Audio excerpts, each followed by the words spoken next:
Hello, special Korean শেফের কাছ থেকে কচি পাঁঠার রেসিপিটা আমরা ফটাফট শিখে নেব। তাহলে কি করতে হবে, ভিডিওটা পুরোপুরি দেখতে হবে।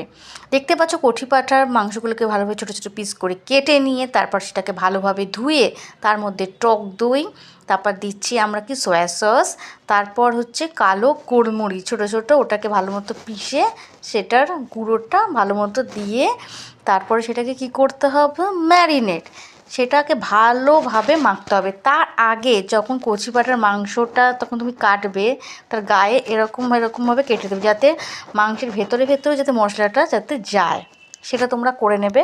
করার পর ভালোভাবে এরকমভাবে মাখবে, মেখে অন্তত হাফ অ্যান আওয়ার সেটাকে ভালো করে ঢেকে রাখবে। ঠিক আছে, দেখতে পাচ্ছ প্লাস্টিক করে ভালোভাবে র্যাপিং করে এটাকে হাফ অ্যান আওয়ারের